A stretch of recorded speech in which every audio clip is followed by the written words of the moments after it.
রাস্তার মাঝখানে আচমকা ফনা তুলে দাঁড়িয়ে সাক্ষাৎ আজরাইল, সামনেই বিষধর কোবরা। এই পরিস্থিতিতে ভয় পেয়ে আমরা অনেক সময় এমন কিছু ভুল করে ফেলি যা ডেকে আনতে পারে মৃত্যু।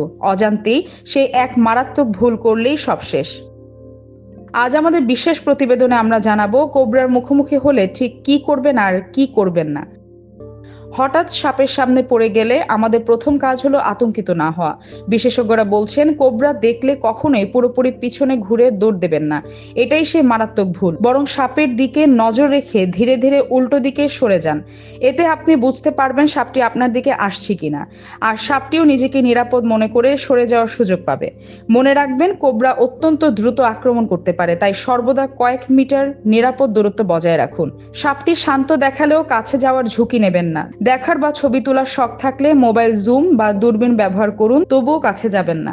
বন্যপ্রাণী হিসেবে তাদের নিজস্ব জায়গাকে সম্মান করুন। মনে রাখবেন সাপ তখনই আক্রমণ করে যখন সে নিজেকে বিপন্ন মনে করে। আপনার হঠাৎ কোনো নড়াচড়া সাপটিকে ভয় পাইয়ে দিতে পারে, তাই হাত পা বেশি না নাড়িয়ে শান্ত থেকে ধীর গতিতে পিছিয়ে যান। অনেকে সাপ দেখলে চিৎকার করে ভিড় জমান, এটি আরো বিপজ্জনক। আপনি যদি কোবরা দেখতে পান তবে আশপাশের মানুষ বা পথচারীদের শান্তভাবে সতর্ক করুন। চিৎকার না করে সংকেতের মাধ্যমে দূরত্ব বজায় রাখতে বলুন। হাতের কাছে থাকা কোনো জিনিস দিয়ে সাপকে আঘাত করতে যাবেন না, এতে হিতের বিপরীত হতে পারে। কোবরার শারীরিক ভাষা বুঝুন। যদি দেখেন সাপটি ফনা তুলছে বা জোরে হিস হিস শব্দ করছে, তবে বুঝবেন সেটি আক্রমণের প্রস্তুতি নিচ্ছে। এই সংকেত দেখা মাত্রই চূড়ান্ত সতর্ক হন। মনে রাখবেন সচেতনতাই আপনার জীবন বাঁচাতে পারে।